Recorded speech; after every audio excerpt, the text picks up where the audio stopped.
الحمد لله رب العالمين والصلاة والسلام على رسول الله صلى الله عليه وسلم. amatenda amajjuvu lubeerera tugatenda n'omulungi Allah subhanahu wa ta'ala, tumusaba asse ebyengera n'okusaasira kwe eri omubaka alayhi salatu wassalam. Balamira okutya Allah subhanahu wa ta'ala, ekyo nno nga Allah subhanahu wa ta'ala kyatwagaza lubeerera kukola ebyo Allah subhanahu wa ta'ala byayagala nakuleka ebyo Allah subhanahu wa ta'ala byaziiza. Kyobola lumu Umar ibn al-Khattab radiyallahu ta'ala anhu bambuuza okutya Allah kyeki. Sahabe yambuuza n'amugamba nti wali otambuliddeko mu kkubo eririko amaggwa? N'amugamba nti ye naam. N'amugamba nti amaggwa wewagalaba mu kkubo kiki kye wakola? Sahaba oyo n'amugamba nakwata ku ngoye zange n'entambula nga neegendereza. N'amugamba dhaaka taqwa. N'amugamba ekyo kye bayita okutya Allah subhanahu wa ta'ala, kwegendereza ebyo ebikukosa Allah subhanahu wa ta'ala byeyatugaana.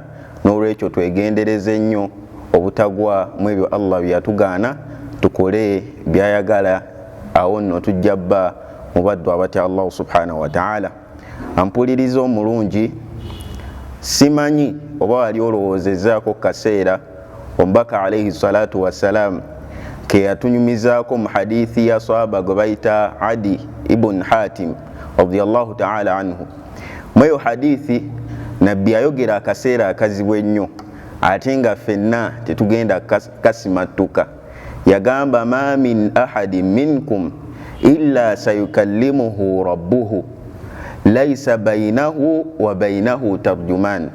Nabbi alayhi salatu wassalam yagamba nti tewali muntu yenna ku nsi kuno nga muntu okujjako ng'agenda kwogera ne Allah nga wakati we ne Allah tewaliwo muntu avunula amakulu ogasimbagane ne Allah subhanahu wa ta'ala. Allah atandika okubuuza akana n'akataano. Naye nabbi alayhi salatu wassalam mu hadithi eyo gyeggwerako yagamba nti tutye Allah subhanahu wa ta'ala walau bishiqqi tamratin, newe kuba kusaddaaka ntende yokka. Mu hadithi eyo ogyetegereza, kyenjagala okubuuza gwe ampuliriza nange nti mu kaseera ako ke tunaayogeramu ne Allah subhanahu wa ta'ala, singa Allah akuwa chansi n'akugamba aha njagala okuwa ejjana yange, naye ndagaayo omulimu gutya, omulimu gumu gwokka bwe guti gw'olina mu busiraamu gw'ogamba guno nagukola ku lwa Allah, guno Allah subhanahu wa ta'ala laziman we ngumwanjulira agenda kumponya omuliro ampe ejjana ey'ekitiibwa. Ahiya swala gy'oyina gy'ogenda okwanjulira Allah, ng'omuntu ayingira mu swala n'atandika okuzimbiramu ennyumba, n'alowooza ku sukaali gwe bamubanja gwe bamutumye ewaka, n'alowooza ku bamubanja agenda basasula atya. Naddala abasaalirako mu mizikiti egy'omu kibuga, abantu olumala osaza salaamu omuntu addukirawo asaala ebirowoozo biri ku dduuka lye. Kati swala yeeyo sebo gy'ogenda okwanjulira Allah. Ahiya qiyamul layl, kusitukako kiro kusaalako. Allah yayogera ku baddu awo n'agamba tatajafa junubuhum anil madaji yad'una rabbahum khawfan wa tamaa. Wali ozukuseeyo ssaawa 9 buli lunaku ng'ozukuka, gwe mulimo gw'ogenda okulaga Allah, nga banno bazukuka basaala, gwe ng'oli mutulo weebase. Ahiya sadaqa, kusaddaaka kw'ogenda okulaga maaso g'owekitiibwa Allah subhanahu wa ta'ala. Luzzi lwe wazimba, Qur'ani gye wagula abantu ne basoma, muzikiti gwe wazimba ng'abantu olwaleero bazimba omuzikiti ne gutambula kasoobo, naye ng'abaddu bangi Allah abawadde sente, okwata obukadde 2 obuteeka ku muzikiti nga tekikusala. Kati mulimo ki gw'ogenda okwanjulira maaso g'owekitiibwa Allah subhanahu wa ta'ala, kubanga akaseera ako gyekali ng'oli ne Allah, gwe omulimu ogwo gwokka ogumu ogwo gwokka gwe wakola gwe gugenda okutaasa mu maaso g'owekitiibwa Allah subhanahu wa ta'ala.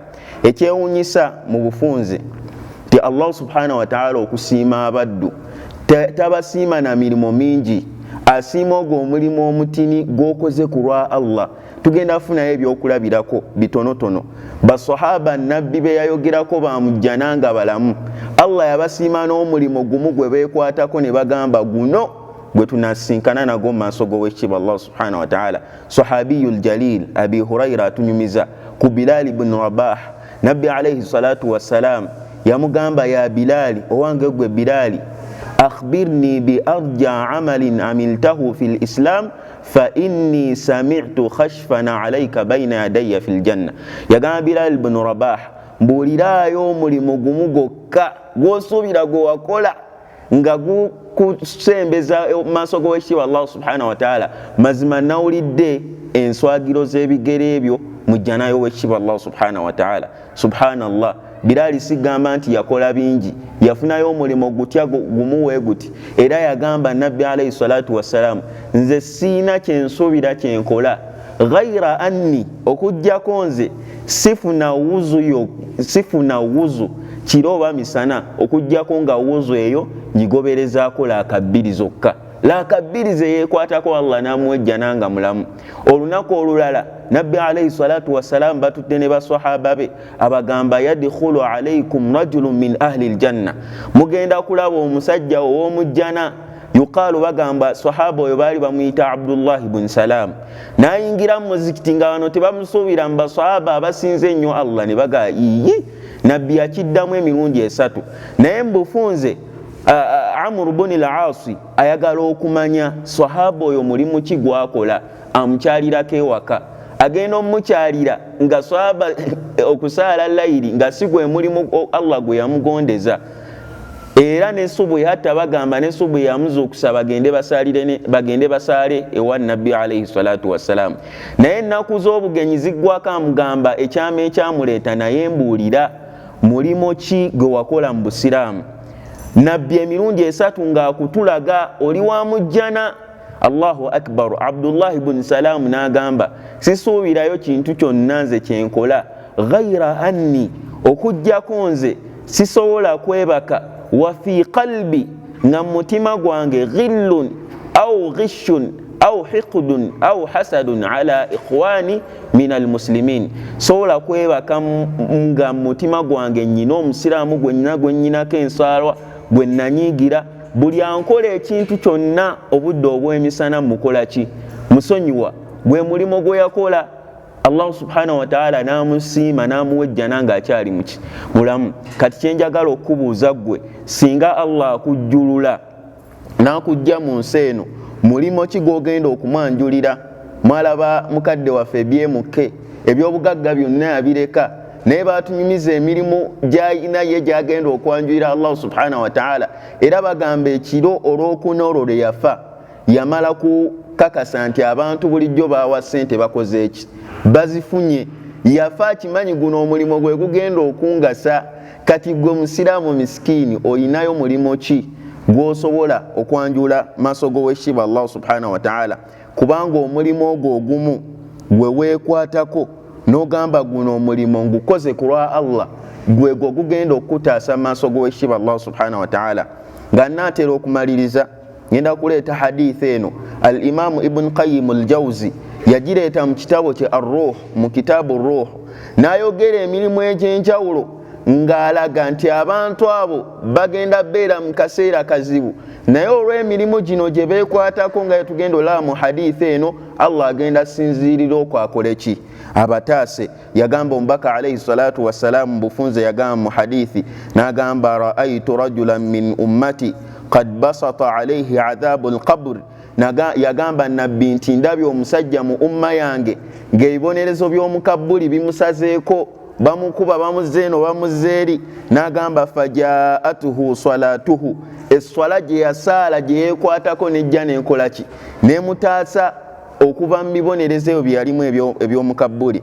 N'agamba ekyokubiri, wa ra'aytu rajulan min ummati yalhathu atasha, ate nnyina omuntu omulala gwe naye mu umma yange ng'awejjawejja ennyonta emuluma, fajaahu siyamu ramadan fasaqaahu, ekisiibo kya Ramadani kye yasiiba ne kijja ne kibeera nga kimunyweza.